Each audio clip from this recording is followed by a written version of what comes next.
Pemirsa, Kamar Dagang dan Industri Indonesia membangun fasilitas sentra vaksinasi gotong royong untuk mendorong percepatan vaksinasi gotong royong.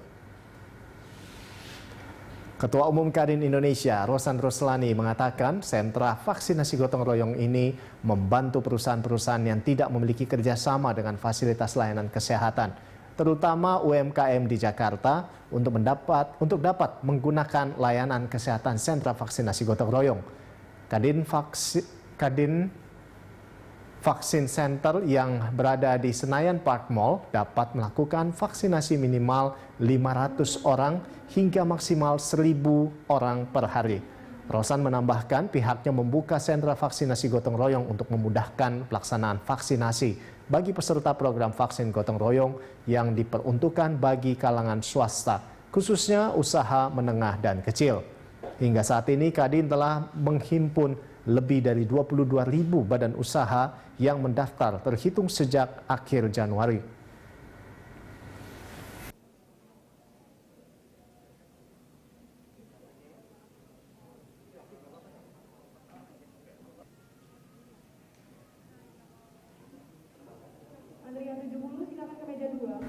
Dan untuk mengetahui informasi terkini terkait jalannya vaksinasi gotong royong, kita langsung bergabung dengan rekan Widya Anggita dan juru kamera Hanil Revalino dari kawasan Senayan, Jakarta Selatan. Iya, Widya, di hari ini ada berapa banyak karyawan yang mengikuti program vaksinasi gotong royong ini, Widya? Ya, Rolando dan juga pemirsa, sentra vaksinasi gotong royong di Mall Senayan Park yang digelar oleh Kadin dengan kerjasama dengan berbagai pihak hingga siang hari ini sudah ada 80 orang yang divaksin.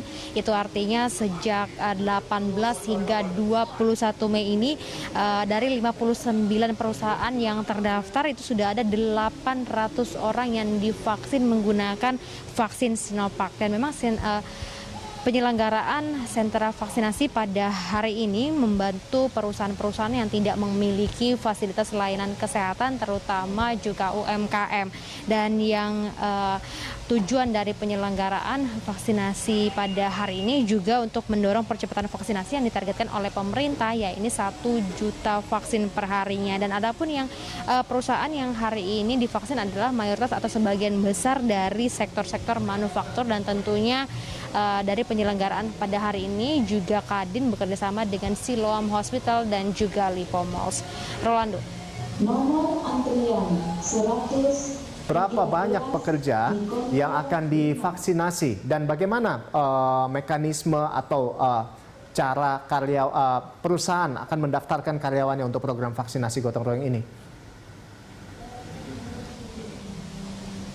Ya, Rolando dan juga pemirsa, untuk kapasitas ruangan yang tersedia dari proses vaksinasi yang ada di Senayan Park ini sendiri bisa menampung hingga 300 orang per hari, dan untuk akhir pekan atau Sabtu Minggu untuk layanan vaksinasinya tutup dan nantinya akan dilanjutkan lagi pada 24 Mei hingga target tercapai. Ya, ini targetnya adalah dari 59 perusahaan 1.073 karyawan yang akan divaksin. Dan untuk sistemnya dari peserta sendiri ini harus mendaftarkan diri di vaksin.kadin.id, dan nantinya datanya akan masuk ke website My Siloam. Dan untuk perusahaan sendiri yang nantinya akan mendaftarkan karyawan-karyawannya untuk divaksin, untuk dapat diketahui sesuai dengan keputusan Menteri Kesehatan, perusahaan harus membayar harga vaksin Sinopharm sebesar Rp320.000 per dosis, dan tarif pelayanannya sekitar Rp117.000 per dosis. Dan dari catatan Siloam Hospital sendiri, ini hingga hari ini sudah ada sekitar 110 jiwa yang divaksin, dan ini beberapa diantaranya ada 26.000 tenaga kesehatan dan 87.000 masyarakat lansia dan juga profesi. Dan untuk kerjasama proses vaksinasi hari ini dari Kadin, Siloam Hospital dan juga Lipo Malls berharap bahwasanya vaksin di kalangan bisnis ini akan turut berimbas positif untuk terhadap aktivitas industri yang semakin lancar dan tentunya peningkatan pertumbuhan ekonomi. Rolando. Ya, Widya, terima kasih atas laporan Anda dan selamat bertugas kembali. Ya, pemirsa, demikian tadi laporan dari rekan Widya Anggita dan juru kamera Hanil Revalino dari Senayan Park, Jakarta Selatan.